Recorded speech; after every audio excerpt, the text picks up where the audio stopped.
من ضمن الكوارث الترند اللي مشهورة الأيام ديت هي وحدة بديل الحجارة. الوحدة دي كارثة، تطير لك ريموت ممكن تمنه يوصل ل 2003 بسبب الوحدة دي. ناس كتير سواء كان فني أو مهندس عامل فيها فني أيا كان بيبيعوا وحدة بديل الحجارة ديت من غير منظم الجهد.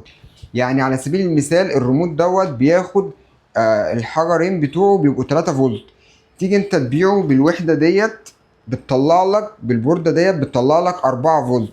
فايه اللي يحصل؟ العمر الافتراضي بتاع الريموت نفسه بيقل، ممكن يقعد معاك شهر او شهرين وتلاقي الريموت نفسه باظ، او ممكن يبوظ في نفس الوقت كمان لان البورده بتاعته مثلا مهيئه ان هي 3 فولت، فحضرتك بتشغلها على طول بالوحده وبالبورده فبتطير لك الريموت. تعالى كده نقيس بالافوميتر ونشوف ايه الكلام اللي انا بقوله ده.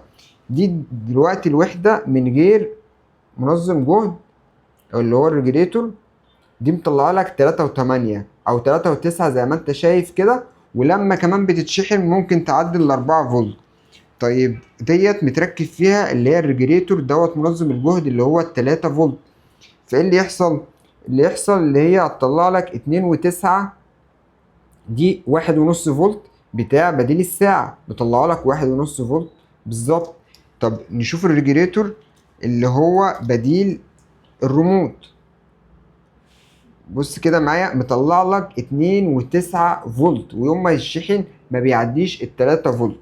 فياريت يا جماعة الناس اللي بتشتري او الناس اللي بتبيع تركز في الموضوع ده، اللي هي القطعة الصغيرة ديت لازم تكون موجودة قبل ما تركبها في الجهاز بتاعك.